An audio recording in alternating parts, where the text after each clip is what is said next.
And so do you ever have things in your past that kind of every so often they come up in your mind and you kind of feel like, man, I wish I didn't do that, or I wish I hadn't have made that choice, or I wish I hadn't have made that decision. If I could only get time back, I wouldn't have played it out that way. And those situations they create shame in our lives, and they create guilt in our lives, and we continue to live with those things. Now for me, I remember back in my teenage years, I did some pretty silly things, and some things that I'm sure my parents just drove them nuts, caused them stress, and I live with those things. I think about them, I dwell on them, and to my parents, I'm sorry for doing those things, but I remember them from back in the day, and they still kind of haunt me to this day.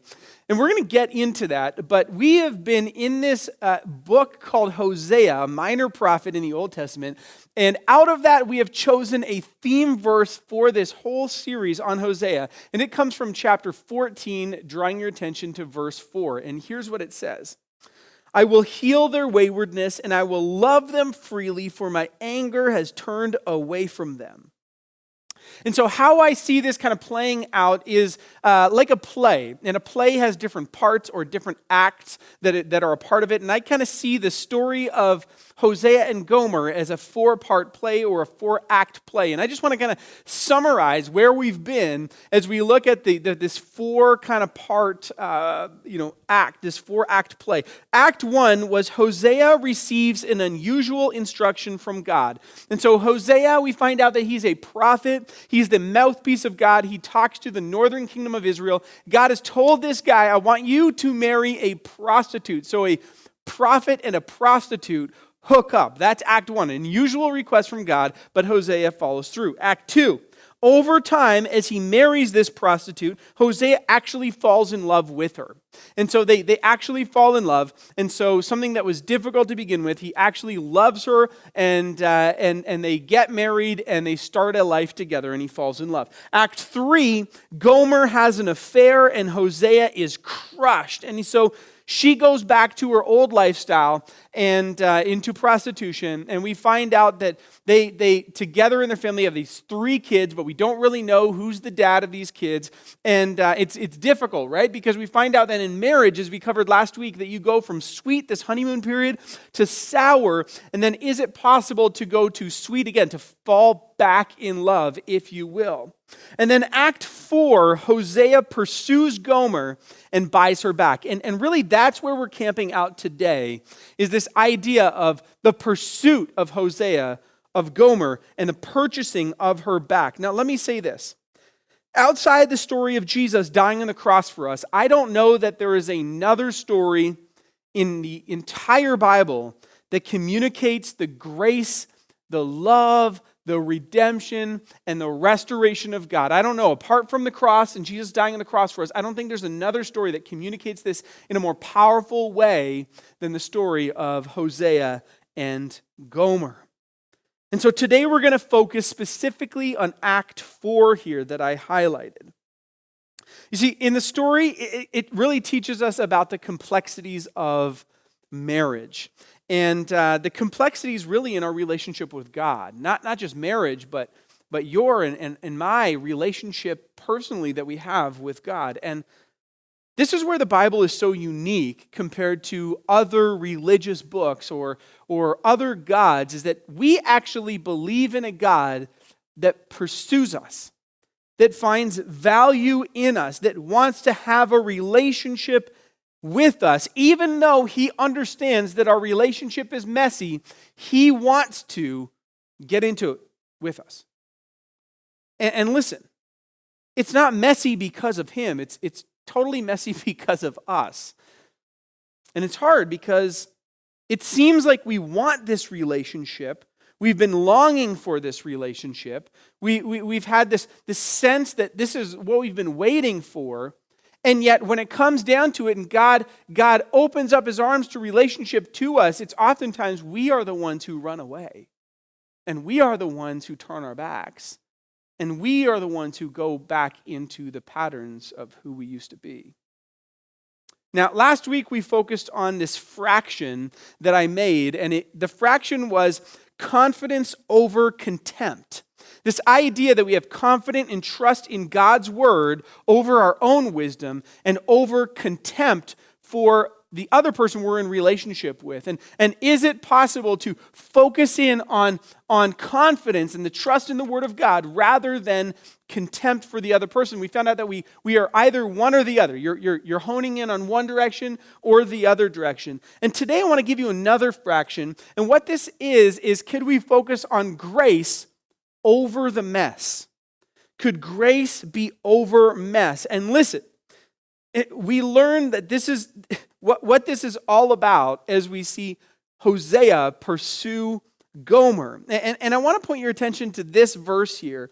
It's Hosea chapter 3, verse 1, and it says this. The Lord said to me, go show your love to your wife again, though she is loved by another man and is an adulteress. Love her as the Lord loves the Israelites, though they turn to other gods and love the sacred raisin cakes. Remember the raisin cakes? Diblaim. He's the dad of Gomer. We kind of talked about that, his name meaning. They're referencing that again, and you want to jump back into week 1 if you want to get insight in that, right? And so today, very simply, what I want to do is I want to give you a 3-point teaching, 3 points that we can take out of this idea of grace over mess and how you achieve that in your relationships, all right? The first point I need to make here is this, that you need to realize that you are run after by grace. You are chased by grace. You are pursued by grace. You have grace on your tail at all times, all right? Now, God told Hosea to chase after, to run after Gomer as she was running away from him. To woo this woman back into relationship who had made a choice to be engaged in sexual acts apart from her husband. Now, one of the things that you need to know is that in the midst of God instructing Hosea to pursue, to run after Gomer, Gomer is in prostitution and she actually gets pregnant. Not once, not twice, but 3 times. And yes, it's possible that one of those kids could be Hosea's, but it's not probable. Which makes the complexities of the situation and the relationship all the more difficult. Because God has told Hosea, go pursue this woman. And in the midst of that, she has gone off and got pregnant with other men. You see, I want you to see something about this story that you might not realize. See, Gomer has done nothing to deserve the love of Hosea. She doesn't deserve it. In fact, I would take it a step further and say that Gomer has actually done everything to sabotage the relationship between her husband, Hosea, and herself. And yet, in the midst of that, Hosea pursues. She is not only cheating on him, she is a serial cheater. And what this illustrates is that God takes us back. He takes us back. No matter how far we've gone, no matter how many times we've turned our back on him, no matter how much guilt we carry from the past, no matter what it is, he always takes us back. And I guess when was the last time you actually thought about that? That you have a God who created you and created everyone around you. You have an all-powerful God who pursues you into the deepest, darkest places of your life. He runs after you there. He runs after you. You are pursued. You are chased by grace. Which leads me to point number 2. You are redeemed by grace. You're redeemed by grace.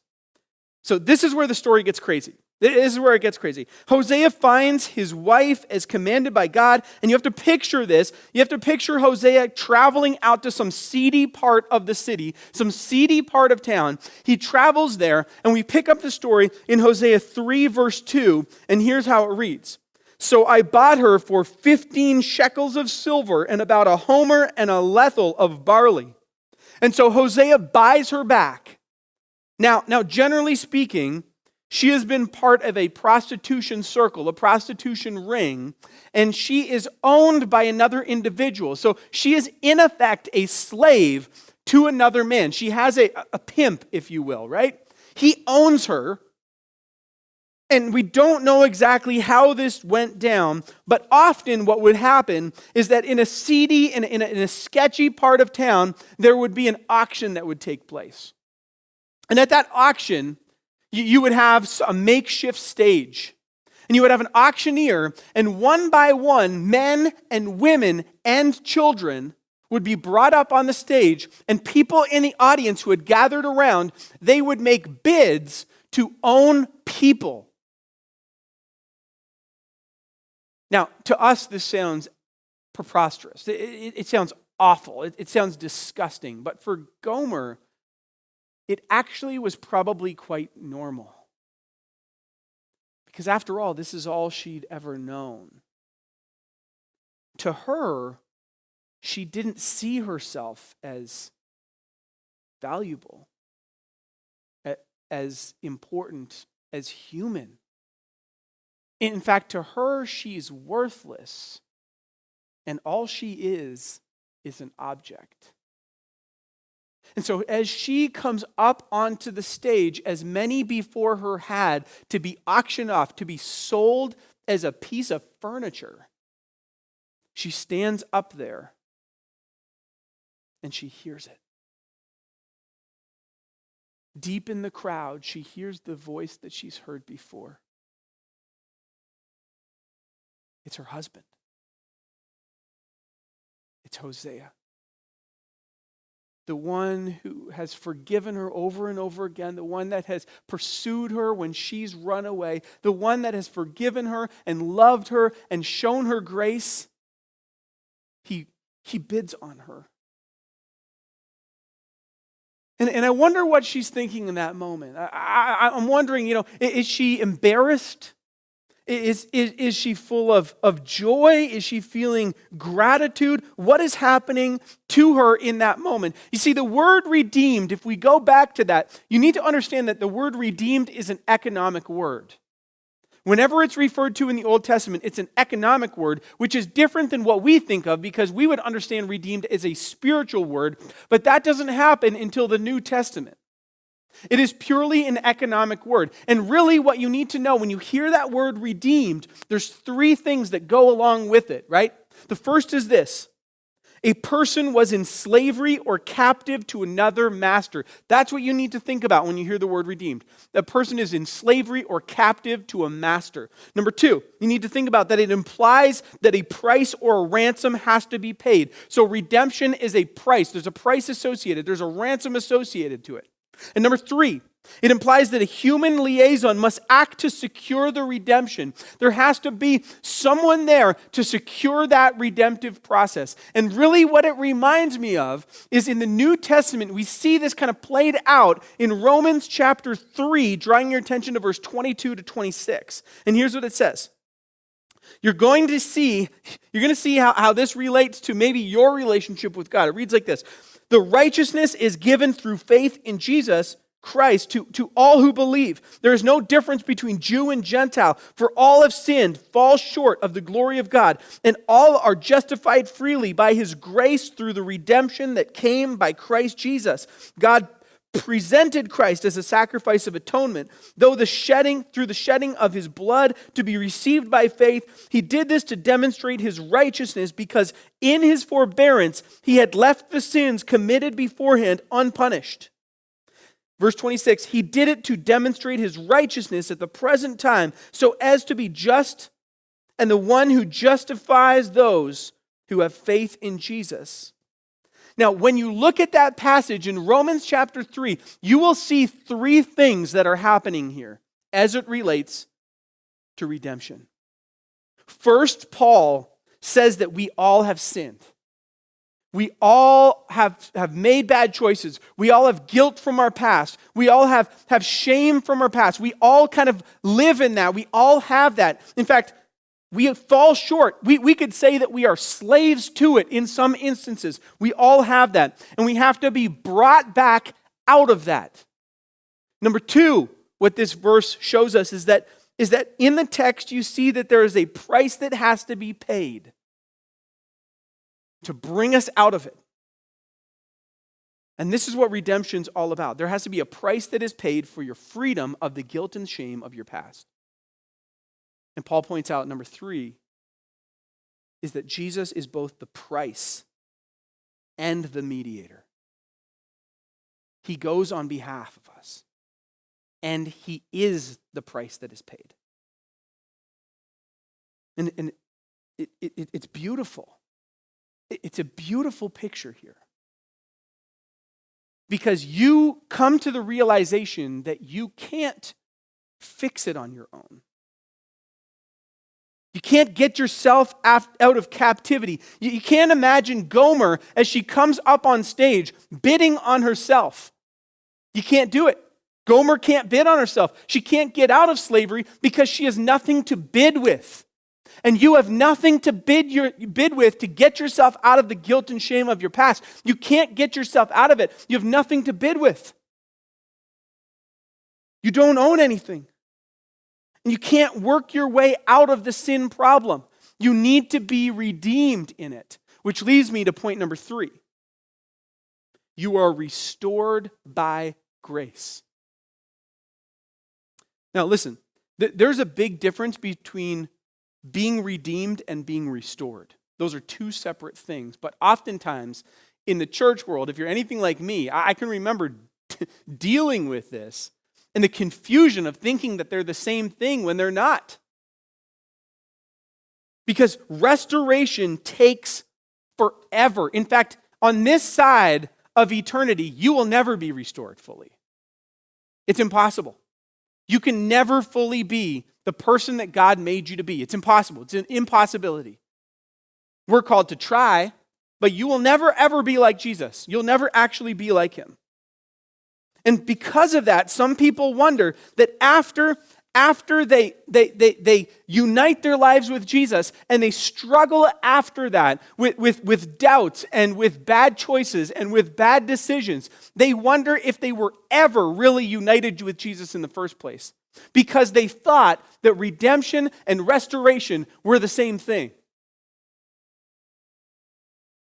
See, redemption happens in a moment. Restoration happens over a lifetime. Now, in the story of Hosea and Gomer, he purchases her, he redeems her, he buys her back, and in the moment of the money being exchanged, in the economic term of that word, when he gives the money to pay the price for her, she is free at that moment. He's paid the price, he's redeemed her, she is free. It takes a second for it to happen. But is she restored? No way. In fact, the more I think about it, the longer I know it took for her to be restored. And the relationship between Gomer and Hosea, the restoration process in that marriage probably took years, if not decades, to get to a place that it ought to be. Because what happens is that grace needs to permeate the mess. And by mess, I mean shame and guilt. And it needs to do that before you'll see any healing. And part of me wonders, why in the world did Gomer go back into prostitution? Why did you choose that? God ordained this marriage between a prophet and a prostitute, and you have this great life laid out before you, and you go back into prostitution. What were you thinking? But listen, those of you who live in shame and guilt, you know exactly what Gomer was thinking and what she was feeling. Because you understand that you've lived in guilt and shame so long that it eventually becomes your identity. And it leads to self-abusive actions. And really, shame is insanity. Because you are kept captive from the miracle of forgiveness, the redemption and the price that was paid for you. When you live in shame and guilt, you never fully see it. And you don't realize it, and you think you're slaves, but you're not. Now, there's been this debate for thousands of years about love. This question is, do you love something because it has value, or do you love something because it creates value in that object? And so do I love something because it's valuable to me, or do I love something because I'm creating value in that thing? Now, for me, for example, I love bacon. I would put bacon in every dish that I make for dinner because I love it. I love bacon. Do I love bacon because I create value in that bacon out of my love? No, bacon's going to be bacon. I don't create value in bacon. It's valuable to me, and so I eat it, right? It might not be good for me, but it's valuable to me, and I want to eat it all the time. But there is a type of love that in its love, it creates value in the object of the love. For example, those of you who love awful things. They're awful. We all know what we're talking about, the Toronto Maple Leafs and cats. They're awful things that people shouldn't love, but somehow people love them, and you somehow, some way, you create value in that thing. It has no value, but you've created value in it, right? And God sees us in the same way. He loves us with a create value type of way, but some of you who live in guilt and shame of your past, it becomes your identity, and you will only accept love that you think you deserve. And as long as you don't think you deserve God's love, you will never accept it. And you have to stop thinking that God's love is based on something that you do or something that can be done, because you don't deserve it. You don't deserve His love.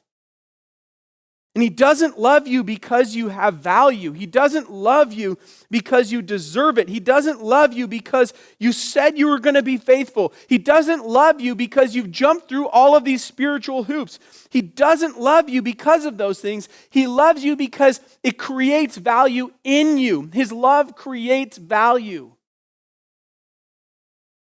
And it's so important for some of you who just live in guilt and shame from your past, because really what's going on here is the only shame that you carry if you've been redeemed, if you've united your life with Jesus, the only shame that you carry is the shame that you choose to carry.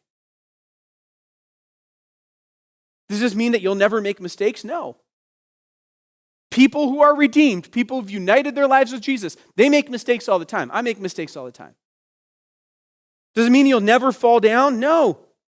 Because the process of restoration takes an entire lifetime. It's not achievable. You'll keep pressing forward. There's always more for you, but you'll never actually get there on this side of eternity. And allowing yourself to be loved, to receive God's grace, even in the midst of darkness, it's one of the most difficult things for the Christian. And you need to get to a place where you actually accept it. And so one final verse here. It's from the book of Isaiah, chapter 38, 16 to 17. Here's what it says. Lord, by such things people live, and my spirit finds life in them too. You restored me to health and let me live. Surely it was for my benefit that I suffered such anguish. In your love you kept me from the pit of destruction. You have put all my sins behind your back. And I love that description, the pit of destruction. And if we translate that out to in the Hebrew, the translation of that phrase, in your love, you kept me from the pit of destruction. When we translate that out, it says, you loved my soul out of the pit. But listen, when you live in guilt and shame, you keep going back to the pit. You keep going back to this pit and you get stuck deep down inside that pit and you try to claw your way out and you can't get out of it. And even when you do get out, God does pull you out. You will go back time and time again. Because guilt and shame keep bringing you back. And so what keeps you out of the pit? True love. The pursuit of grace. And what that does is that restoration over time, God takes the shovel and He starts filling that pit in. and he fills it until it's level ground. And eventually, when healing takes place, there's no pit at all. And so, I think that's what God wants for you. To let go, to get rid of the guilt and to get rid of the shame of who you used to be, because you are redeemed. And his love creates value in you. And so here's what I've done. I've written a prayer out for you today. And I just want you to pray this prayer. I want you to pray it. You can pray it in your heart. And talk with God. I'm not going to pray for you here today. I want you to pray for yourself and have a conversation. And if something was stirred in you today, would you just bring that before God?